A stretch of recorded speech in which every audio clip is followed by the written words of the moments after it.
could change this variable to be something else. There's nothing inherent about little h. But just for familiarity's sake, we've used the definition of derivative to include an h. So there we have it. Then it would be h of z plus little h minus capital H of z over h. H of z, of course, is written out there. H of z plus h. Let's see, so we have 3x plus h squared plus 7x plus h minus 10 minus 3x squared plus 7x minus 10 all over h.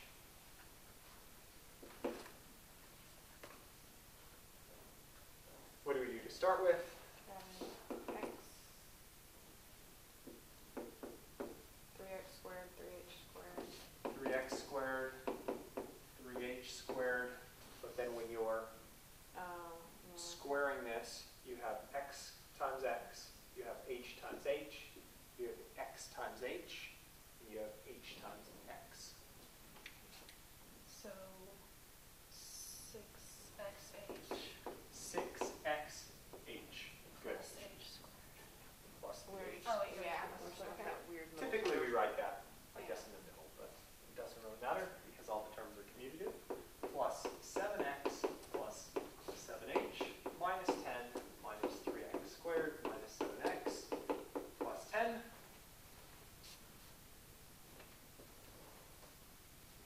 over h. So what should cancel? Everything but terms with h's. Everything but terms with h's. So we'll sure hope that happens. Let's see, I have a 3x squared, I have a negative 3x squared. I have a 7x, I have a negative 7x. I have a 10 and a negative 10. Notice also that everything in the second equation cancels. Oh. Yeah? Oh. Kind of snazzy. So we Okay, so we now have 3h squared plus every term in the top having an h. Now just for clarity's sake, let me factor an h out of these three terms. They all have an h. We'd like to cancel an h. So let me write this as h times 3h plus 6x plus 7 over h. What shall we use? What? Oh, cancel out our h's. Let's use cancellation. Algebraic cancellation. Here we come.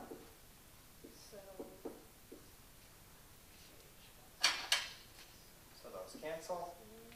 And so then we get the limit as h goes to 0, 3h plus 6x plus 7. What happens as h goes to 0? 6x plus 7, but Yes. doesn't. This term disappears, and we have 6x plus 7. Now you might say, well, a derivative is the slope. How's that the slope of a function? I'm looking for a number. Well, here would be my answer. This is what kind of an equation? Oh, so our slope is 6. This is a quadratic, right? Yeah. So what's its graph going to look like? Parabola. It's going to look like a parabola. Just for kicks and giggles, we might sort of remind ourselves that parabola, you could figure out where the vertex is. The vertex is at some point that's negative b, negative 7 over 2a, so negative 7/6, and then I don't know what that term is. I know that this is cut up, right? So it's going to be something like negative 7/6 is a little less than 1.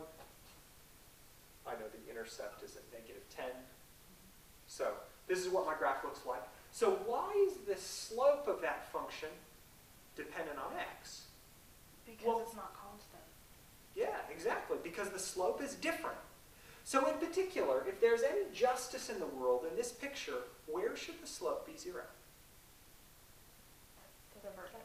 At the vertex. It should be 0 at 7, 6. Ooh, well, let's see. If I took 6x plus 7, set it equal to 0, let's say I didn't know the handy-dandy nifty thrifty vertex formula. But x equals -7 Well, over 6. Then I would have 6x equals -7.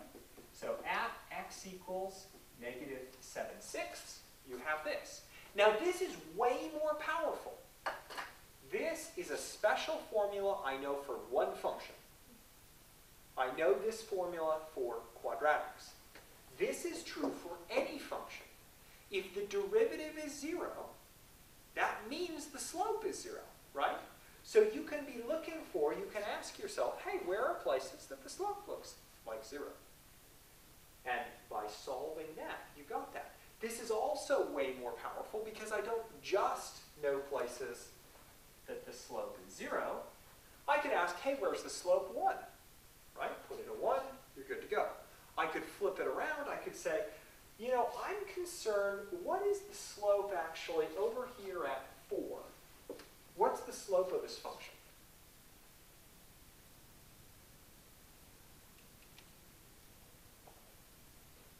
Well, at 4, you know, you have this line there, right? You plug that in. At 4, the slope would be 31. Yeah. So this is incredibly powerful. The derivative changed the world, and I'm not overstating that. Understanding how to calculate slopes really changed modern history, because understanding rates of change and working with rates of change was really handy. Okay, so this is powerful, but I'd like to draw sort of another connection out of this. Is there any way you say this is powerful, but that's a heck of a lot of work? I don't really want to do that every time. Is there a faster way? Well, I'm so glad you asked that. In fact, there is. Now, if you notice this, where from the original problem might you notice the 7? Ah, that looks a lot like a linear function, right? Now, just conceptually, this is your x-intercept for a y-intercept for a polynomial. Is that going to change how steep your line is? If my line's way up here, it's just the same slope as if it's down here. So just naturally, you should expect this never to Doesn't matter. It doesn't affect the slope, right? So kind of, we know constants aren't going to affect the slope. We know that this term, when you do this process, will give you a constant. What about this 6? Where did that 6 come from? Well, that 6 came from here, which came from here, which came from... Where did that 6 come from? It got like foiled out. Yeah.